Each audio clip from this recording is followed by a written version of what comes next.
traboina eto andrenivohitra amanarivony ireo nahazo vary sy laoka avy amin'ny marika ravalamanana sy ny antokotim ary ny solombavam-bahoaka. Traboina ao Mahamasina tsy navela hiditra monjy ny toerany ireo nivoaka. Andro ratsy tao amin'ny fahadiramasiny Indiana lasa rivo-doza ka nahazo anarana Batsiray. Alakamisy 7 Janoary taona 2024 manolotra ny araba tompoko lahy sy tompoko vavy ho antsika rehetra izay manaraka ny fahitalavitry ny MBS tonga sondrainao atao anatin'ny fampirahalaam-baovao ka manasanao ampanajana sy ampitiavana tenako anaraka ny vaovao hatramin'ny farany. Voahidy taty ivelan'ny vavahady ireo traboina sendra nivoaka ho an'ny tetsy Mahamasina androany maraina. Antony tsy natafiditra azy ireo ny tsy fanana ny tike manamarina fa isan'ireo olona raisina antanana ao anatin'ity faritra ity ireto traboina sendra nivoaka ireto avitra sondrabe manora andre malala. Nitangorona teo amin'ny vavahady toy izao ireo olona traboina hatramin'ny atoandro teo. Antitra, tanora, ankizy tsy afaka niditra avokoa izy ireo na teo aza ny fifampirarahana natao tamin'ireo mpitandro ny filaminana ny ambina ny vavahady. Nisy ireo nivoaka nandeha nanohy ny fitadiavana andavanandro, nisy ny nivoaka naka lamba sy akanjo fitafy. Teo ihany koa ireo nanararoatra nanasa lamba noho ny andro niratra. Gaga izy ireo rehefa niverina satria notakiana tike ahafahana miditra indray ao an-toerana. Mandeha vato zay manasa lamba dia avy tsy avela miditra nefa zay vehivavy mila midio dia rehefa tara kely dia tsy avela miditra hono zahay. Nefa zay ny karnena zanakay mbola mipetraka ao daholo dia tsy avela zareo miditra zahay. Tsy mba misy hoe bassin na hoe savony zaraina aloha mba hanafahan'ny olona manasa lamba tsisy toerana ao tsisy azanazana. Donc zay tokony lasa zany zay mandeha mody manadio. Tsisy mitazana azy eo zanako tsy maintsy voatery za io kefa mandeha maka amin'ny patalohany hafa. Zay zany nivoaka hoe mba voaka mandeha maraina zany zay ireo hitady sakafo aty satria ilay sakafo ato misy nefa zatra kafe misy zatra vary nefa le ato kobakatsaka no hoanina dia voaka zany mba nitady sakafo dia izao tsy avela niditra zao. Raha resaka le fadiomana indray tsisy dosy tsy afaka nisa maintsy mody mandeha misolo akanjo. Nefa zao nataon'ireto polisy reto milaza mitandro filaminana tsisy ilaivana azy mihitsy zao hoe mitandro filaminana. Aiza filaminam-bahoaka amin'izao aiza le ray metatra elanelana hidina kiratsy gadra be zay dia atao ohatr'izao. Mitarana ihany koa izy ireo amin'ny ora fisakafoana izay matetika tara. Tsy izay ihany fa misy ny fanavakavahana sy fijerena tavan'olona ka anaovan'izy ireo fitarainana. Sady tsy ampifanetanana amin'ilay resaka sakafo amin'ny efatra riva vao mihinam-bary, amin'ny 2 maraina vao mena vary alina, efa-koto ny vary maraina. Amin'io mbola misy fanavakavahana ihany hoe ianona mena ianona tsy mena. Dingadinganina be le izy. Ilay sakafo tsara pahasalamana amin'ny 3 ariva vao misakafo, amin'ny 12 alina vao misakafo ariva. Tsy vao mahidirany rivotra ny vavony, ilay ankizy kely noana.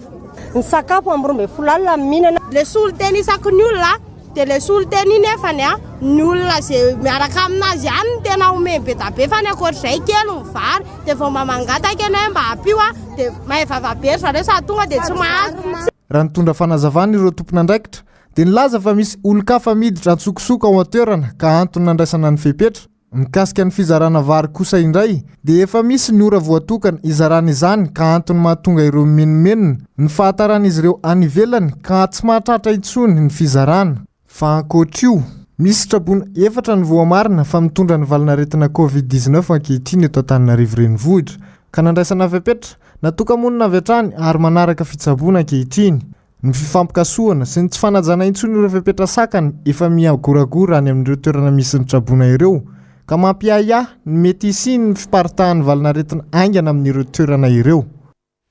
Namoaka tatitra mirakitra ireo tarehimarika ofisialy mikasika ny fahavoazana mahakasika ny ora mikija manerana ny nosy omaly ny teo anivony BNGRC saika teto Antananarivo avokoa nakamaroan'ireo olona namony ainy sy tratry ny traboina. Ando miaratina André Rakoto Malala. Tafakatra araka amby 70 ireo namony ainy vokatry ny ora mikija teto amintsika andro vitsy lasa zay. Mananika ny 477 sy ray alina sy ray hetsy ireo traboina izay mitsinjara amin'ny faritra 10 manerana ny nosy.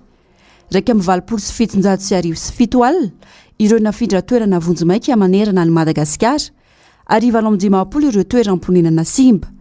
raha nitatitra navoaka ny teo anivon'ny birao nasionaly misahana ny loza sy ny tandindomdozana ny BNDRC omaly tamin'ny 7 ho an'ny teto amin'ny faritra Analamanga izay voasokajy ho isan'ireo faritra tratra ny fahavoazana 30 ireo namony ainy 797 alina traboina ary 757 alina nafindra toerana vonjomaika izay mitsinjara amin'ny toerana fandraisana ny tanàna traboina vonjomaika misa 10 mahatratra 777 ireo toeram-ponenana Dibidrano ary 730 ireo toeram-ponenana Simba nisy tamin'ireo traboina mono efa tafody any an-tranony aorian'ny faritra Analamanga nahitana olona 7 maty ny tao amin'ny faritra Laotra Mangoro 737 ireo olona traboina ary 530 nafindra toerana vonjomaika 80 kosa ireo toeram-ponenana Dibidrano tsy nisy ny toeram-ponenana Simba tao amin'ny faritra Atsinanana tsy nisy maty fa maro ireo traboina izay manodidina ny 20 3 tsy maintsy nafindra toerana vonjomaika 7 ny toeram-ponenana Dibidrano ary 9 ireo trano Simba Vaovao mety ho toetry ny andro indray dia nivadika ho rivotoza ilay andro ratsy ny forona atao amin'ny faritra Masina Indiana miamahazo hery izany ankehitriny amin'izao fotoana izao ary vinavinaina anatona any Madagasikara afaka herinandro ando miaratiana sy andry rakoto maralatrany lasa rivodozaka nomena ny anarana hoe Batsiray ilay andro ratsy ny forona tany amin'ny ilana tsinana ny fahadranomasina Indiana tamin'ny 3 ratolakandro teo dia tany amin'ny 377 kilometatra atsinana ny Toamasina no nisy ny ivony ny tombo heraingana ihany koa izy ka lasa rivodoza mahery vaika ny tolakandro teo 570 kilometatra isan'ora ny rivotra miaraka aminy izay arahana tafiotra 300 kilometatra isan'ora atao anatin'ny andro maromaro dia ikisaka miakandrefana somary atsimandrefana trany izy ka anantona ireo nosy rahavavy raha ny fampitam-baovao natao ny teo anivon'ny sampana mpamantatra ny mety toetry ny andro raha ny vina lavitrezaka dia ahinanambana ny morontsiraka tsy nanany nosy indray ity rivodoza ity ny herinandro ho avy io mbola homenatra ny kosa nefa aloha ny toetry ny andro eto Madagasikara mandritra ity herinandro ity fatao arinina ny Tondra-Dranobe atao Betolo commune Ambandrika any Ambatondrazakany dia mbola tsy tafarina amin'ny fiainany ireo mponina any an-toerana miandrandra fanampiana araka izany izy ireo manoloana izao fahasaranana izao niry Andrianatrivony MBS Ambatondrazaka Tori ny Tondra-Drano izay nahazo ny mponina ao Betolo commune Ambandrika dia mbola tsy tafarina ny fiainam-ponina tsy manana trano-fonenana ny akapiazan'izy ireo ary miaina ao anaty bedana mamely ihany koa ny tsy fahasalamana vokatry ny atsika sy ny tsy fisian'ny rano fisotro madio miandrandra fanampinina mba ahafahany miarina amin'ny fiainana ny mponina tokantrano ny vilany ny vilia ny sio lasa daholo kozakoza ny tokantrano zao lasa daholo ny fitaovanay io na ifindrana evy ako fa tsy isona amile tokantrano findrana satria lasa daholo ny vilia ny vilany ny sotro arak'izany manona ny resaka rano fisotro rano fatsakana io ay maloto be le rano dika le rano fatsakana dina raha sotrona ako fatsakana maloto ny tena fa zay mitsalenay zao naneny rano ary dia bedana be mbola tsy azo pitrana mihitsy zao miala trano manao ny torana tsisy dia miala amin'ny zava-misy mba miezaka mihitsy zany zay aminareo tora hoe mba mila fanampiana ezaka aminay mihitsy zao manany ara-tsakafo ary ny fitadiavam-bola tsisy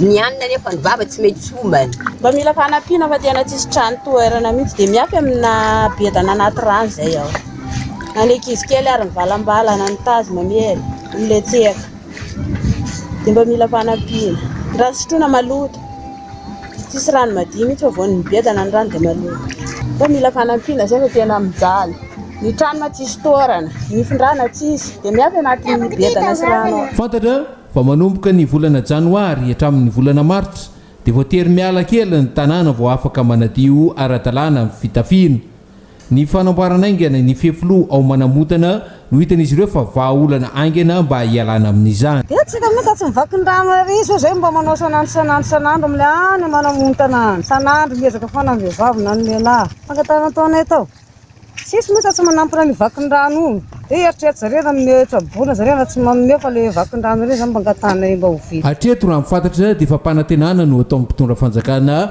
tsy mbola misy aloha ny asa mivaingana miatefa amin'ny vahoaka. Fanofefian'ireo mpianatra eny vodivorina biriky ny arabe nanomboka teo amin'ny tetezana ka hatrany amin'ny vavahadin'ny sekoly omaly ary mbola antoy hatramin'ny androany izany noho ny atezeran'izy ireo amin'ny fatapahan-jiro lavareny eny antoerana. Efa ho efatrandro no tapaka tsy nisy ny vahaolana ny jiro. Etsakilany mitaraina ireo mponina sy mpampiasa lalana satria sakanan'ireto mpianatra ireto ny fiara ka tsy afaka mandeha.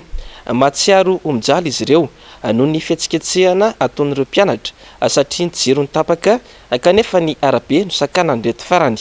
Etsika anairana ny tompon'andraikitra eo anivon'ny orinasa jirama mba andraisana izy ireo fepetra farak'izangana ity olana ity. Fa mitombo kosa ny isan'ireo olona voan'ny valanaretina coronavirus na ny Covid-19 any Bealalana amin'izao fotoana izao. Miazakazaka ny fiakarany atotanisa mahatratra 7 ireo olona fantatra fa mitondra ny tsimikaretina tamin'ireo 10 natao fitiliana raha ny tatitra natao ny tompon'andraikitra tany antoerana. Roa amin'ireo manana fahasarotana na antsoina hoe forme grave. Raha tsy ahivina dia olona 4 no nahitana nitrangana Covid-19 tamin'ny fotoana nandraisana fepetra farany teo. Nakatona avokoa ireo sekoly noferana ny famorem-bahoaka sy ny fisokafany tsena. Ankehitriny miakatra indray nefa ny antotanisa any antoerana. Vaovao ny fanatanjahantena tafakatra amin'ny dingana ampahifadalana amin'ny lalao fiadiana ny amboaran'ny Afrika eo amin'ny taranja baolina kitra i Egypte, Maroc, Sénégal ary Guinée équatoriale. Tir au but no sarahany Mali sy Guinée équatoriale tamin'ny ampavalon-dalana. Toy izany ihany koa ny lalao teo amin'ny Côte d'Ivoire sy Egypte. 5 ny baolina matin'ny Egypte raha 4 ny any Côte d'Ivoire tamin'ny tir au but ka ahafahan'ny Egypte hiatrika ny lalao ampahifadalana amin'ny Maroc. Ny vaovao maresaka iraisam-pirenena nanamaivana ny fepetra ara-pahasalamana raisina ao an-toerana ny gouvernemanta italiana.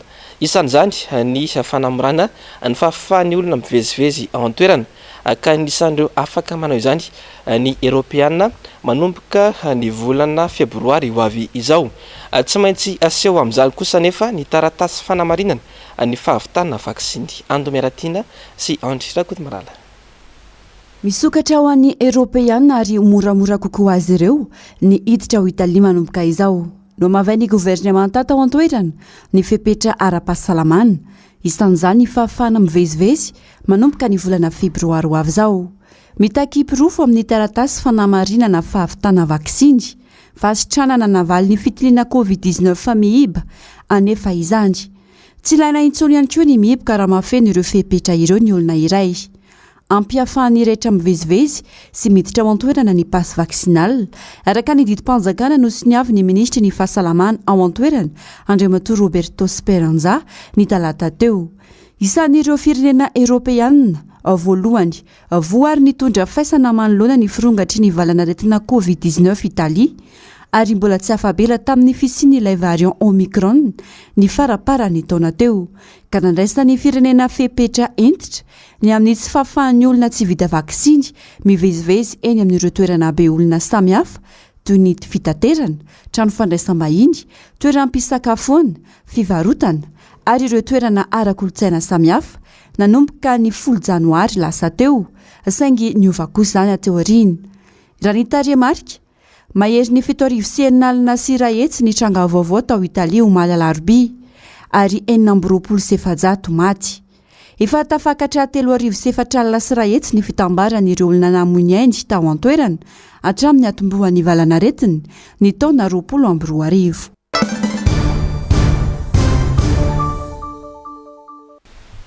Vary sy laoka kosa indray no natotry ny filomarika ravalomanana sy ny tim ho androatrabona teto Andrenivohitra ao anatin'ny boribory tanenina tamin'ity androany ity. Niariny salahy avokoa na ny solombavam-bahoaka sy ny mpiara-miasa aminy ary mbirao politika ao anatin'ny antoko tim. Mateo Prince. Amanarivo ny ireo trabona nahazo vary sy laoka avy amin'ny filoha marika ravalamanana sy ny antoko timy mandroany. Tsy diso anjara fa samy nahazo ny anjarany avokoa ny boribory-tany enina eto andrenivohitra. Ny santatra izany ny tao amin'ny boribory-tany voalohany.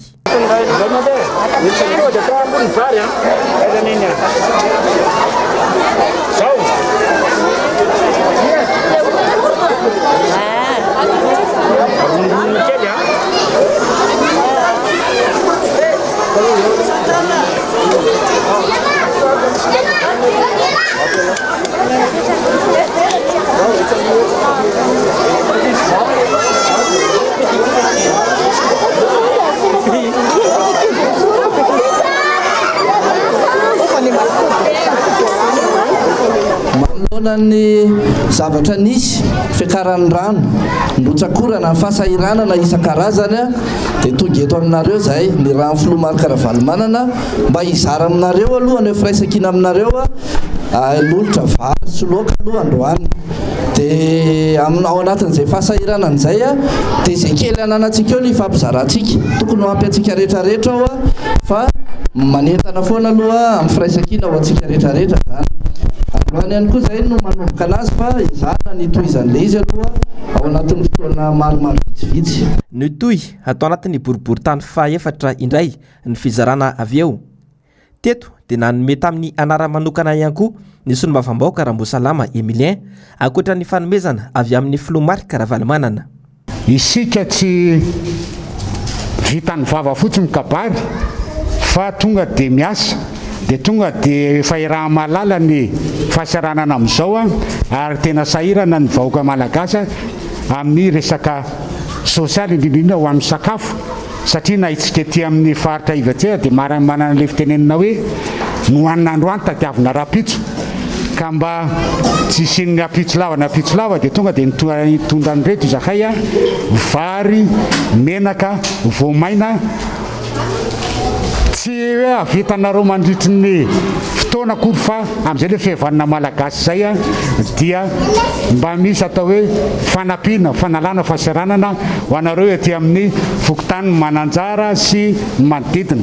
Ny azo ny boribory-tany fahaenina avy eo ny iraka manoka ny filoha marika ravalomanana. Ankafaliana nandraisan'ireo traboina izao fanampiana avy amin'ny filoha marika ravalomanana izao.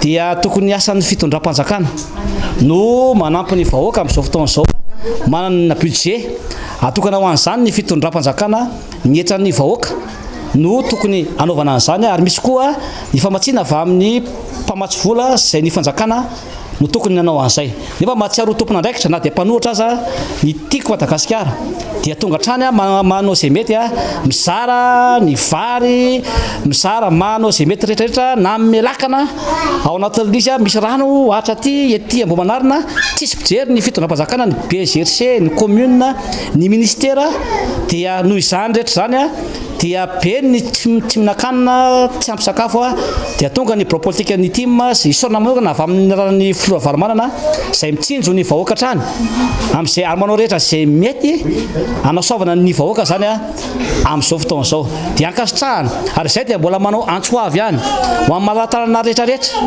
mba hitondra ny anjara biriky satria voninkazo mahatratra ny mahazo ny firenena malagasy amin'izao fotoana izao koa dia mirary soa mirary fahakerezana isika ho an'ny vahoaka ary mbola mamerina trany ny fisaorana ny filoha ravalomanana sy ny bureau politique ny team izay mijery fotony mijery mivahoaka na anaty rano io na anaty fotaka io na izy ndraika dia tsy manavaka fa dia mijery fotony ary mitondra ny anjara biriky ho amin'ny fanampiana ny vahoaka malagasy.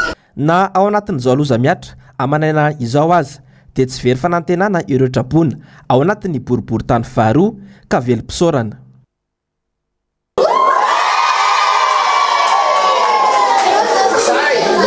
ary filoara valomanana zay mitondra atsika dia engany tafavelona fitondrana ihany koa fa raha izao zava-misy zao a dia efa tsy izy tsony satria rahantsika malala zavatra mitranga eto amin'ny firenena ka dia ny fitahiana sy ny firariana zany a dia ny verena ny filoara valomanana eo fitondrana.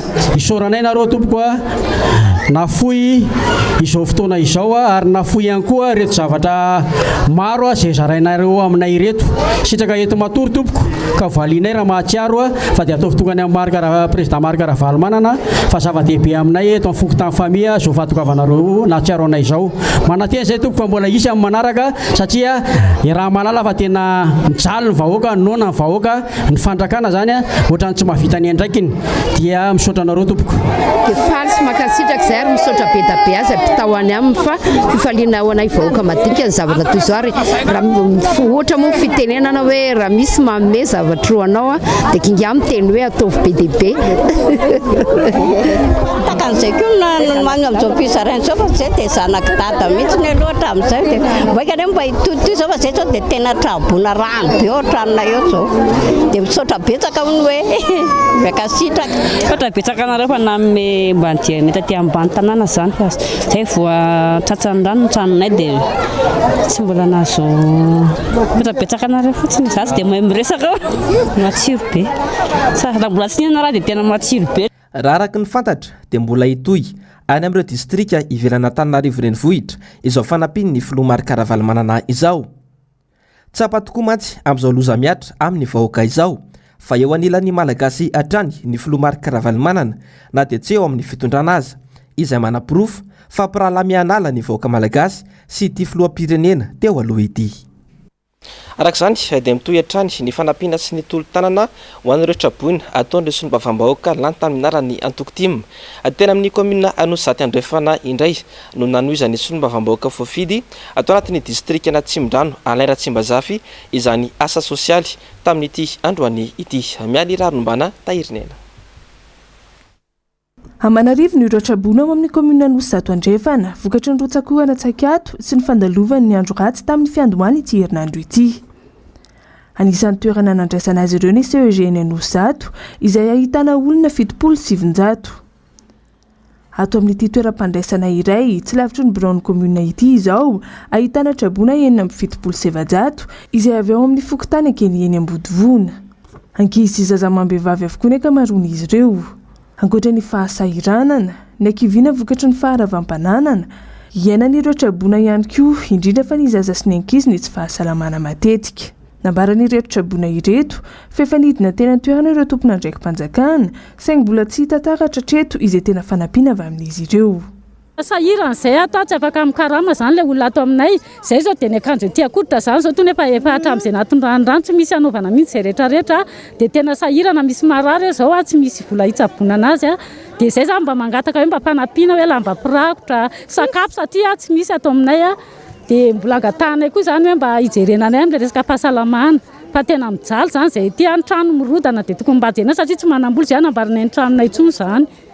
Tokantrano fito zay dia mba mangataka fanampiana zahay satria tena sahirana sady matsiaro mijaly. Ny ankizy marary tsy salama eo an-daniny enjehan'ny lohanay hanina ho anay ety mbola tetavinay. Lamba firakotra tsisy tsony. Tsisy ninina azo ny eterana tsony mihitsy.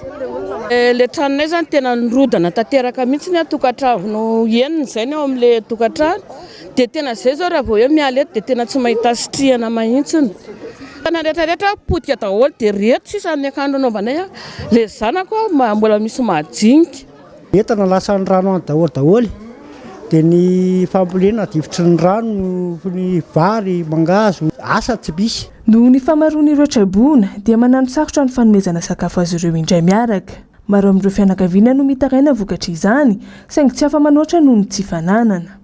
Ity renim-pianakaviana ity izao mananjanaka mbola kely ka tsy afaka miandry ny sakafo natokana ho an'ny be sy ny maro fa mahandro avy hatrany rehefa misy ny atokona. Sakafo akandro amin'ny 3 vao masaka dia ny sakafo hariva amin'ny 2:20 alina ny folo.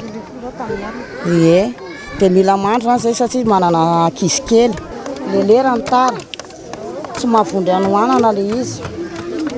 tonga nampahery ireo trabona ireo nisy olombavambahoaka voafita amin'ny anarany Antokotim ao amin'ny distrikana Tsimondrano tamin'ny ity androany ity manoloana izy ovona mianjady amin'izy ireo izao. Makahery anareo zahay satria fantatra fa mafy dia mafy tokoa ny zavatra izay iainana sy atrehana amin'izao fotoana izao.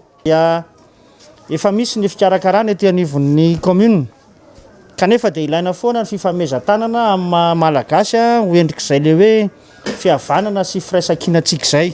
Tsy nandeha tanam-polo fa nitondra izay voatsirambony tanany ho fanampiana ireo mpiara-belona ny arambona ireo ity solombavambahoaka ity.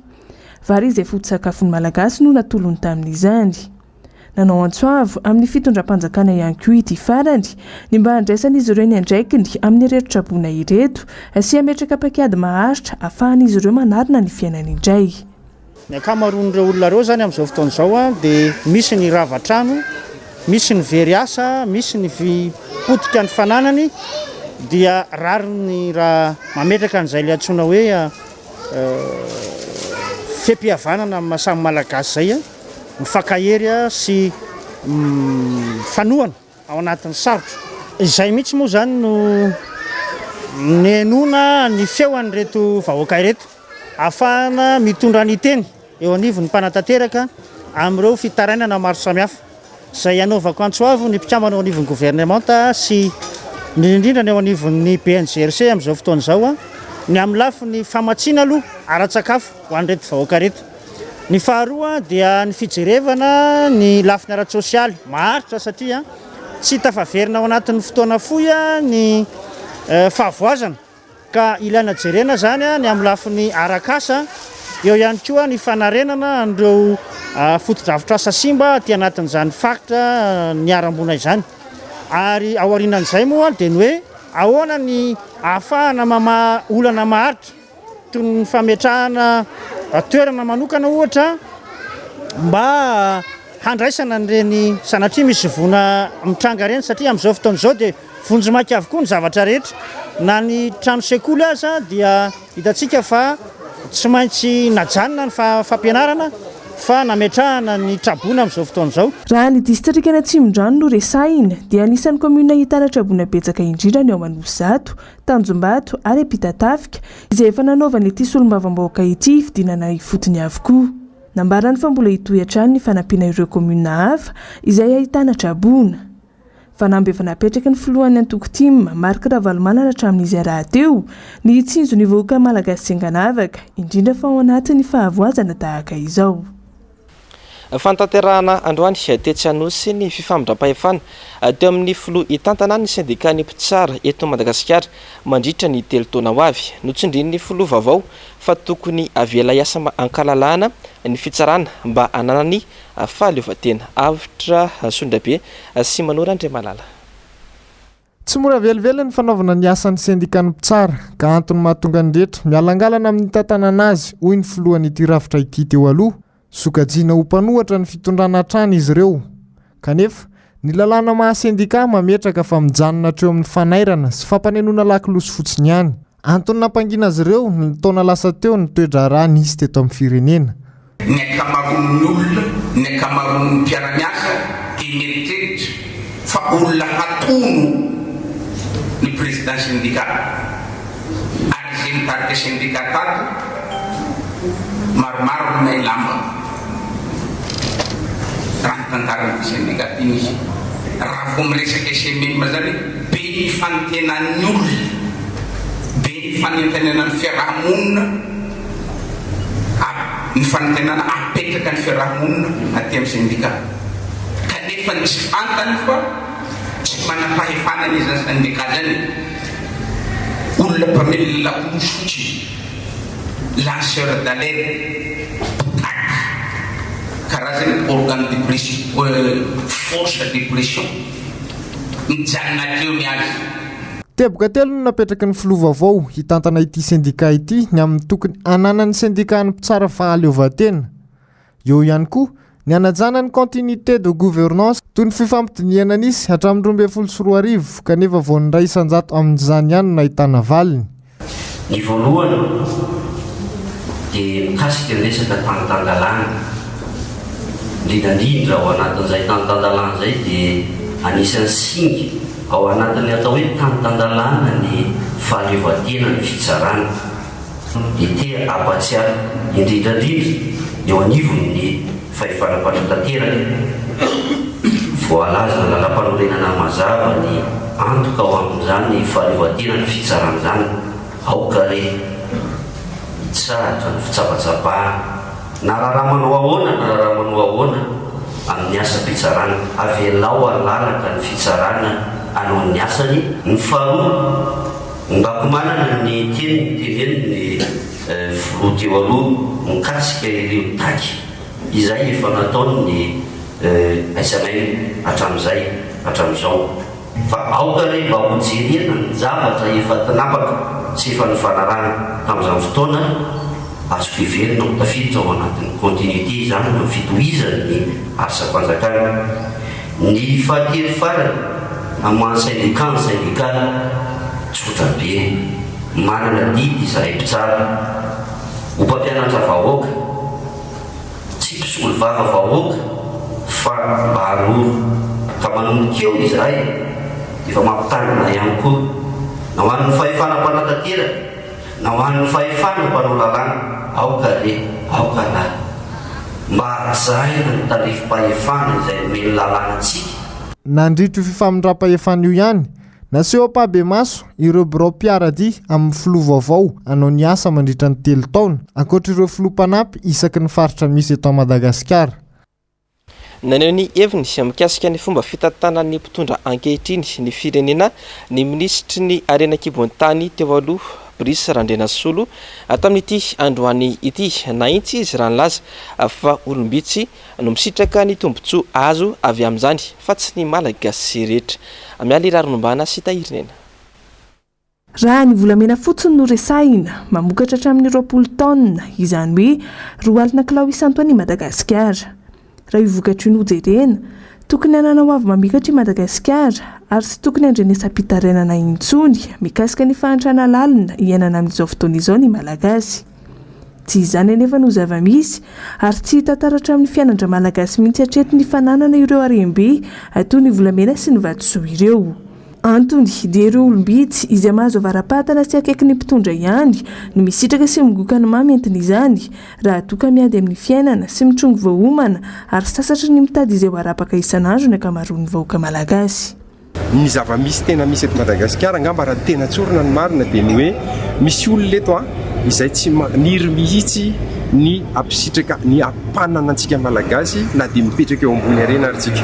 Misy olona eto zany izy mihinana dia ny tanjony izy mihinana izy rery olombitsy mihinana rery ao anatin'ilay rafitra dia amin'izay fotoana izay ny malagasy tsy mipisitraka mihitsy an'ilay arenantsika. Misy ny rehetrarehetra eto ary misy mihoatra lavitra ny rehetrarehetra fa ny olana zany akoatran'ireo olombitsy lazaiko ireo misy koa mazava ho azy firenena mety tsy faly amin'ilay ampivoatra ny Madagasikara dia ny vahiny foana no tonga voalohany manao ny fitrandrana eto Madagasikara. Ny programa nasana rosiko faneva lovainjafy natolotra azy filoham-pirenena fa ny malagasy isaparitra misitraka an'io arenan-kibon-tany io. Maninona nefa izay zavatra izay tsy mbola tanteraka hatramin'izao tsika amin'ny tenyizao Nitondra ny heviny mikasika ny famokarana solitany na ny petrolina eto amintsika ihany koa ity ministra teo aloha ity. Na intsy izy raha nilaza fa mila manana teknisianina manana traikefa manokana amin'izany Madagasikara mba tsy ho baikona sy ho ambakainy ny teratany vahiny. Ny petrolina io ny Amerikanina no efa mahita fa amin'ny faritra canal de Mozambique iny misy réserve-na 17 milliards de barils. Dia ataovy ny kajy $55 ny vidin'ny baril anankiray. Ohatrinona ny vidin'izany 17 milliards de barils zany ny réserve mipetraka amin'iny. Dia izany toerantsika malagasy ao anatin'izay zavatra eo indrindra mila fahasahina ho iaho dia fahaiza manao amin'izay fotoana izay faharoa fahaiza manao satria raha iresaka an'izay tsika dia mety hiteny hoe any faritra ireo tsisy an'izany any amin'ny domaine misy an'ireo bassin an'ireo Madagasikara iny mila manam-pahaizana mahafeta teraka an'ilay sehatra zany no afaka hijery azy hoe hita fa tsy onona fotsiny amin'izay rapport teknika omeny vazahantsika ilay hoe teny rapport izao ny ao aminareo non tsy tokony ekena ohatr'izay ilay izy fa aiza ny document source nampiasainareo amin'ity dia afahantsika mamatatra tena izay marina ve ny réserve pétrolier misy eto Madagasikara. Donc les tombotsoa antsika foana no jerena ao anatin'izay sehatra izay fa tsy hoe tombotsoa ny vahiny rery. amaranantsika ny vaovao amin'ity ariva ity ary dia nisongadina tao anatin'ny fandarana miara-manonja androany ny tsify sy ny fisaraham-pahefana eto amin'ny firenena. Teo ihany koa ny sosialim-bahoaka izay tsy ahitany ny fanjakana vahaolana mandraky ny androany fanetetiana. Mifampitsabaka andraikitra ary tsy mafeny tena asa ny fahefana misy eto amintsika ho ny firaisamonim-pirenena ao anatin'ny fivato androany raha ny vahiny tao anatin'ny fandarana miara-manonja. Tsy misy ny fisaraham-pahefana ho izy na eo amin'ny mpanantanteraka izany na eo amin'ny fahefana mpanao lalàna. Ny rafitra tena manahirana eto za tsy resaka hoe fisarahana fahefana aloha dia tsy misy. Satria raha tsika mahafantatra fa hoe ny fahefana mpanantanteraka mpanao lalàna ary ny mpitsara zany dia tsy maintsy arahana raha hoe manaraka ny sotoavina republikana sika. Fa tsy misy zany eto. Fa tsy misy amin'izany ny te-hanao mpanantanteraka daholo ny rehetra zany. Izay no tena marina. Ary le mpanara-maso sy ny mpanao lalàna lasa tsy afaka manao ny asany intsony rehefa misisika ho mpanantanteraka. Tsy ny fahefana mpanao lalàna sy ny fahefana mpanantanteraka aina nefa no ahitana tsy fahatomombanana eto amin'ny firenena hoy izy, fa saika ny rafitra rehetra eto Madagasikara mihitsy, toy ny gouvernoura izay tsy misy akory ao anaty lalam-panorenana. Traikany amin'ilay vahoaka satria tsy fantatra ohatrany hoe iza ny fangaroan'ny fahefana io rafitra io tena raha voany tsy mandeha milona no dia tsy zavatra mety eto. Zao anatin'ny rahabe sisa olana be ny fiarahamonina ny rafitra ato nefa mifanjifa. Ny vola ato amin'ny gouverneur no misy azy, ny préfet tsy misy, ato ny fahefana aty amin'ny préfet aty. Zany zavatra ny manahirana daholo. Dia eo no fanilatilaka andraikitra eo, fanilikilika andraikitra. Dia ohatra ny toerana izay anisan'ny miteraka olana amin'ny resaka tsy fandriam-pahalemana.